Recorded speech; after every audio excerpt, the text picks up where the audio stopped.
Hey guys, मैं मौजूद from theneurone.com और इस वीडियो में हम बात करने वाले हैं legendary Jedi master look Skywalker के बारे में। शुरू करने से पहले फुल डिस्क्लेमर, इस वीडियो में हम लूक की ओरिजिनल ट्रायलॉजी और मैंडेलोरियन सीजन 2 तक की ही टाइमलाइन कवर करेंगे, क्योंकि पर्सनली मुझे लगता है कि नई सीक्वल ट्रायलॉजी में इन्होंने लूक के कैरेक्टर आर्क की बैंड बजा दी। लूक स्काईवॉकर को जानने से पहले उसके पापा एनाकिन स्काईवॉकर के बारे में पता होना चाहिए। एनाकिन प्लैनेट टैटूइन पर पैदा हुआ एक फोर्स सेंसिटिव ह्यूमन था। फोर्स एक टाइप की एनर्जी फील्ड है जो फोर्स सेंसिटिव लोग यानी जेडाइज और सिथ्स को उनकी पावर देती है। कहा जाता है कि फोर्स का वजूद ब्रह्मांड में रहने वाले सारे जिंदा चीजों की वजह से हुआ था और यह फोर्स ही है जो सारे गैलेक्सीज को आपस में बांधे रखती है।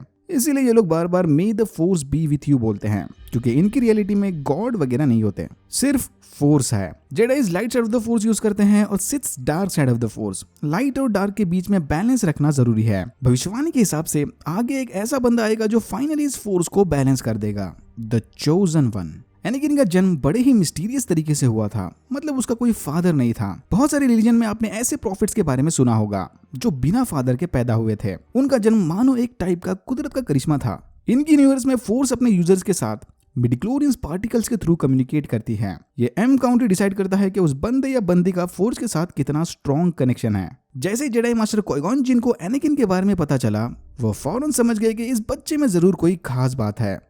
इसके जन्म के पीछे सीधा सीधा फोर्स यानी मिडिक्लोरियंस का हाथ है। क्वाई-गॉन जिन को लगता है कि शायद एनाकिन ही वो बच्चा है जो आगे चल के फोर्स में बैलेंस लाएगा। ही इज द चोजन वन। फिर इन्होंने एनाकिन को अपने साथ ले जाकर उसकी जेडाई ट्रेनिंग शुरू कर दी। क्वाई-गॉन जिन की मौत के बाद ओबी-वैन केनोबी एनाकिन के जेडाई मास्टर बन गए। आगे चल के एनाकिन ने अपनी स्किल्स और पावर्स की मदद से जेडाइज के बीच बहुत नाम कमाया। एनाकिन में बहुत सारी खूबियां थी, बट साथ ही साथ दो बड़ी कमजोरियां भी थी, उसका एरोगेंस और अपनों को खोने का डर। इसी चीज के बारे में अशोका मैंडो को बता रही थी। एरोगेंस, नफरत और अपनों को खोने का डर फोर्स सेंसिटिव लोगों को डार्क साइड की तरफ ढकेलता है। ओबी-वैन से ट्रेनिंग लेने के बाद एनाकिन अशोका टानो को ट्रेन करने लग गया। इनके सारे एडवेंचर्स हम star Wars clone Wars series में देख ही चुके हैं। इन्हीं क्लोन वॉर्स के इवेंट्स के दौरान एनाकिन ने अपना सीधा हाथ खो दिया और बाद में उसे साइबरनेटिक इम्प्लांट से रिप्लेस कर दिया। फिर एनाकिन स्काईवॉकर ने सीक्रेटली नैबू के सेनेटर पैडमे एमिडाला से शादी कर ली। जेडाई टेंपल के बॉम्बिंग वाले हादसे के बाद अशोका टानो एनाकिन और जेडाई काउंसिल को छोड़कर चली गई। एनाकिन को इस बात का बहुत बड़ा धक्का लगा। फिर उसे पता चला कि पैडमे प्रेग्नेंट है, बट चांसेस है कि शायद बच्चे को जन्म देने के बाद वो जिंदा ना बच पाए। अपने इसी अपनों को खोने वाले डर ने एनाकिन स्काईवॉकर को डार्क साइड की ओर ढकेल दिया और वो डार्थ सीडियस के झांसे में आकर dark side of the force का हिस्सा बन गया।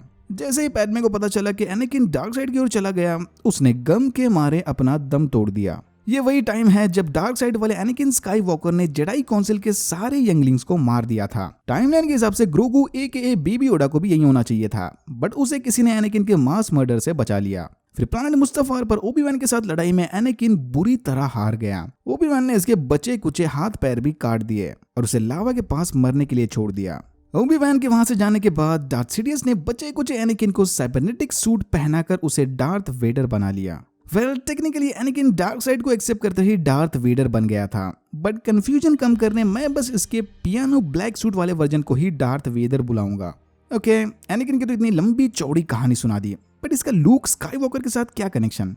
डार्थ वेडर को ये पता था कि पैडमे मर गई, बट उसे ये नहीं पता था कि मरने से पहले उसने दो बच्चों को जन्म दिया था, लेया एंड लूक स्काईवॉकर। इन दोनों बच्चों के पैदा होते ही उन्हें अलग अलग सीक्रेट लोकेशन पर भेज दिया गया। लेया को प्लैनेट अल्डेरान की रॉयल फैमिली ने अडॉप्ट कर लिया और लूक अपने रिलेटिव्स के साथ रहने प्लैनेट टैटूइन चला गया। दोनों बच्चों को इस बात का जरा भी आइडिया नहीं था कि उनका भाई या बहन मौजूद है और डार्थ वेडर उनके पापा हैं। ओबी-वैन सीक्रेटली टैटूइन में छुपकर लूक स्काईवॉकर पर बचपन से नजर रखे हुए था। एक दिन जवान लूक और उसके अंकल कुछ ड्रॉइड्स को खरीदने जावास के पास गए। यहाँ इन्होंने अपने काम में हाथ बटाने जावास से दो ड्रॉइड खरीदे, R2-D2 एंड C-3PO। और भाई यहीं से लूक स्काईवॉकर की सारी लाइफ चेंज हो गई, क्योंकि इनमें से एक ड्रॉइड यानी R2-D2 में अल्डेरान की प्रिंसेस लेया ने एम्पायर के खिलाफ कुछ इंपॉर्टेंट इंफॉर्मेशन छोड़ी थी, डेथ स्टार के ब्लूप्रिंट्स और ओबी-वैन केनोबी के लिए एक मैसेज। और इसी मैसेज को सुनने के बाद लूक स्काईवॉकर ओबी-वैन केनोबी से मिलता है। Obi-Wan. Now that's a name I've not heard in a long time. A long time. अपने फादर की तरह ही लूक स्काईवॉकर भी एक फोर्स सेंसिटिव ह्यूमन है। ओबी-वैन से बेसिक फोर्स ट्रेनिंग लेने के बाद लूक ने रिबेल अलायंस को ज्वाइन किया, एक ऐसी मुहिम जो डार्थ वेडर और डार्थ सीडियस के गैलेक्टिक एम्पायर को गिराकर गैलेक्सी में डेमोक्रेसी, अमन और शांति कायम करना चाहती थी। रिबेल अलायंस और गैलेक्टिक एम्पायर के बीच चली इस लड़ाई को गैलेक्टिक सिविल वॉर का नाम दिया गया। इसी दौरान ल्यूक की मुलाकात प्रिंसेस लेया, हान सोलो और च्यूबाका से हुई। फिर ये सारे मिलकर गैलेक्टिक एम्पायर के खिलाफ लड़ने लगे। बैटल ऑफ यामिन के दौरान लूक स्काईवॉकर ने फर्स्ट डेथ स्टार की कमजोर कड़ी को निशाना बनाकर उसे उड़ा दिया था। लूक ने डेथ स्टार के एग्जॉस्ट पोर्ट में 2 प्रोटॉन टॉर्पीडोज से हमला किया। इट इज इंपॉर्टेंट है क्योंकि लूक ने उन टॉर्पीडोज को फोर्स की मदद से गाइड किया था ताकि वो सीधा जाकर निशाने पर लगे। टारगेट एरिया इतना छोटा था कि लूक कंप्यूटर पर भरोसा नहीं कर सकता था, इसीलिए उसने फोर्स पर भरोसा किया। तो लूक के इसी कारनामे के बाद डार्थ वेडर ने इसमें स्पेशल इंटरेस्ट लेना शुरू किया और तभी उसे पता चला कि लूक उसका बेटा है। केनोबी के मरने के बाद या फिर केनोबी के फोर्स घोस्ट बनने के बाद लूक स्काईवॉकर आगे की ट्रेनिंग पूरी करने प्लैनेट डेगोबा गया, जहां उसकी मुलाकात जेडाई ग्रैंड मास्टर योडा से हुई। बट अनफॉर्चुनेटली अपने दोस्तों को बचाने की खातिर लूक स्काईवॉकर को ट्रेनिंग अधूरी छोड़कर जाना पड़ा। जाने से पहले केनोबी के फोर्स घोस्ट और मास्टर योडा ने इसे समझाया कि अगर इसका सामना डार्थ वेडर से हुआ तो उसे पहले अपने इमोशंस पर काबू करना चाहिए। गुस्सा, नफरत और बदला जेडाइज के लिए अच्छा नहीं होता। जेडाइज मास्टर मरने के बाद फोर्स का हिस्सा बन जाते हैं। कुछ लोग ट्रेनिंग के बाद अपनी आत्मा को इस तरीके के फोर्स घोस्ट बना सकते हैं। फिर क्लाउड सिटी ऑफ बेस्पिन की लड़ाई के दौरान डार्थ वेडर लूक का सीधा हाथ काट देता है। लूक ने हाथ के साथ साथ उसकी लाइट सेबर को भी खो दिया। मतलब वेडर के सामने इसके जीतने के कोई चांसेस नहीं। तभी वेडर इसे अपने साथ डार्क साइड की तरफ आने को कहता है ताकि वो उसे ट्रेन करके और पावरफुल बना सके। बट लूक इस बात से सरासर इनकार करता है क्योंकि ओबी-वैन ने इसे बताया था कि डार्थ वेडर ने ही उसके पापा को मारा है। ये सुनने के बाद डार्थ वेडर लूक को असली सच्चाई बताता है कि लूक, केनोबी ने तुमसे झूठ कहा कि तुम्हारे पापा मर गए। तो अब वेडर का प्लान है कि एम्परर को मारकर अपने बेटे के साथ गैलेक्सी पर राज करना। डार्क साइड को ज्वाइन करने के बजाय लूक रिएक्टर शाफ्ट में कूदकर छुप जाता है और फोर्स की मदद से लेया को मदद के लिए पुकारता है।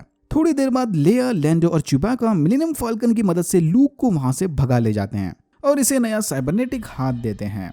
मिलेनियम फाल्कन में इनके साथ हान सोलो नहीं था क्योंकि बोबा फेट ने उसे पकड़कर जाबा द हट के हवाले कर दिया। फिर हान सोलो को छुड़ाने लूक वापस टैटूइन आता है और यहीं ओबी-वैन के घर में मिले लाइट सेबर के पार्ट्स की मदद से वो अपनी नई आइकॉनिक ग्रीन लाइट सेबर बनाता है। इसी हान सोलो को छुड़ाने वाले मिशन के दौरान बोबा फेट सार्लैक पिट में गिर गया था और लूक का साइबरनेटिक हाथ ब्लास्टर से घायल हुआ था, इसीलिए लूक उस हाथ में ब्लैक ग्लव पहनता है। Green light saber, black glove, hood और एक्स विंग फाइटर। अब समझा क्यों मैंडेलोरियन सीजन 2 फिनाले में हम ये सब देखकर पागल हो रहे थे, क्योंकि हम ऑलरेडी जानते थे कि एक्स विंग के अंदर कौन होने वाला है। फिर लूक स्काईवॉकर अपनी ट्रेनिंग पूरी करने वापस जगोबा जाता है, बट बूढ़े मास्टर योडा इसे ट्रेन करने के काबिल नहीं। मास्टर योडा लूक को बताते हैं कि उसे जो कुछ भी सीखना था उसने ऑलरेडी अपने प्रैक्टिकल एक्सपीरियंस के साथ सीख लिया। लूक को अगर सच्चा जेडाई बनना है और फोर्स में बैलेंस वापस लाना है तो उसे फिर से डार्थ वेडर से लड़ना पड़ेगा। फोर्स का हिस्सा बनने से पहले मास्टर योडा लूक को एक और सीक्रेट बताते हैं कि वो अकेला स्काईवॉकर नहीं है। आगे की इन्फॉर्मेशन लूक को ओबी-वैन के फोर्स घोस्ट से मिलती है। ओबी-वैन इसे समझाते हैं कि टेक्निकली उन्होंने इससे कभी झूठ नहीं बोला।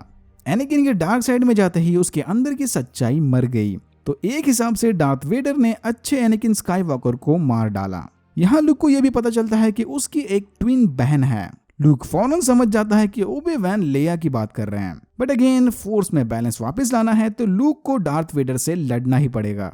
फाइनली वेडर और लूक फिर से एक दूसरे के सामने आते हैं। यहाँ डार्थ सीडियस और वेडर दोनों लूक को बार बार नफरत की ओर बहकाने की कोशिश करते हैं, बट लूक हर बार अपने इमोशंस पर कंट्रोल करता है। फिर वेडर फोर्स की मदद से लूक के दिमाग को पढ़कर लेया के बारे में जान लेता है। जैसे ही वेडर लेया को डार्क साइड में लाने की बात करता है, लूक की फुल सटक जाती है और वो फुल पावर में लगातार डार्थ वेडर पर हमला करता है। लूक गुस्से में वेडर का सीधा साइबरनेटिक हाथ काटकर उसे लड़ाई में हरा देता है। ये सब देखकर डार्थ सीडियस बहुत खुश होता है कि फाइनली लूक के अंदर वो नफरत की आग जाग गई। सीडियस लूक को बोलता है कि अगर उसने डार्थ वेडर को मार दिया तो वो उसकी जगह ले सकता है, बट वेडर का कटा हुआ हाथ देखकर लूक अपने गुस्से पर काबू पाता है क्योंकि उसे फिर से अपने पापा की साइकिल को कंटिन्यू नहीं करना। लूक अपनी लाइट सेबर को दूसरी तरफ फेंक कर सीडियस को बोलता है कि वो एक सच्चा जेडाई है, बिल्कुल अपने पापा एनाकिन स्काईवॉकर की तरह। और सच्चे जेडाइज नफरत की आड़ में नहीं आते। पहली बार तो एनाकिन की मजबूरी का फायदा उठाकर सीडियस जीत गया था, बट इस बार वो हार गया। ये सुनने के बाद गुस्से में सीडियस लूक स्काईवॉकर पर अपनी फोर्स लाइटिंग से हमला करता है। अपने बेटे को तड़पता देख डार्थ वेडर के अंदर का एनाकिन स्काईवॉकर जाग जाता है। फिर एनाकिन स्काईवॉकर डार्थ सीडियस को उठाकर रिएक्टर शाफ्ट के अंदर फेंक देता है, बट इसी दौरान वो खुद भी सीडियस की फोर्स लाइटिंग से बुरी तरह जख्मी होता है। मरने से पहले एनाकिन स्काईवॉकर अपने बेटे से बोलता है कि उसे आखिरी बार अपनी आंखों से इसका चेहरा देखना है। लूक अपने पापा का हेलमेट उतारकर उसकी आंखों में देखता है। यहाँ एनाकिन लूक को बताता है कि डार्थ वेडर अब नहीं रहा। अपनी आखिरी घड़ी में लूक स्काईवॉकर ने उसकी अच्छाई से एनाकिन स्काईवॉकर को फिर से जिंदा कर दिया और उसे डार्क साइड से वापस लाइट साइड में लाकर फोर्स को बैलेंस कर दिया। अपने बेटे की मदद से एनाकिन स्काईवॉकर ने फाइनली भविष्यवाणी पूरी कर दी। He is the chosen one. Anakin की अच्छाई तो रिबॉर्न हो गई, बट अनफॉर्चुनेटली उसकी बॉडी को नहीं बचाया जा सकता। बस इतना बोलकर एनाकिन स्काईवॉकर फोर्स का हिस्सा बन जाता है। एनाकिन के मरने के बाद दूसरा डेथ स्टार भी तबाह होता है। लूक स्काईवॉकर रिबेल अलायंस को खबर देता है कि एम्पायर अब नहीं रहा और यहाँ से नए युग की शुरुआत होगी। आगे चल के इस रिबेल अलायंस ने न्यू रिपब्लिक की बुनियाद डाली। एम्पायर के खात्मे के बाद लूक स्काईवॉकर ने जेडाई ऑर्डर को फिर से शुरू करने की ठान ली। फिर लूक स्काईवॉकर ने फोर्स सेंसिटिव बच्चों को ढूंढ कर उनकी जेडाई ट्रेनिंग शुरू कर दी। इसी दौरान ग्रोगू ने प्लैनेट टाइथॉन के सीइंग स्टोन पर बैठकर फोर्स की मदद से लूक स्काईवॉकर को कांटेक्ट किया। फिर लूक स्काईवॉकर अपने एक्स विंग फाइटर में बैठकर ग्रोगू को ढूंढने निकल पड़े। मॉफ गिडियन के क्रूजर पर डार्क ट्रूपर्स का कचूमर बनाने के बाद दिन जारियन की परमिशन से लूक स्काईवॉकर ग्रोगू को अपने साथ ले गया ताकि वो उसकी जेडाई ट्रेनिंग पूरी कर सके। और भाई ये थी लूक स्काईवॉकर की मैंडेलोरियन सीजन 2 तक की कहानी। अगर आपको वीडियो अच्छा लगा तो please like share and subscribe for more videos like this. मैंने ऐसे और भी वीडियोस बनाए जिनके लिंक्स आपको डिस्क्रिप्शन बॉक्स में मिल जाएंगे। Thank you very much for watching and I am hoping to see you in my next one.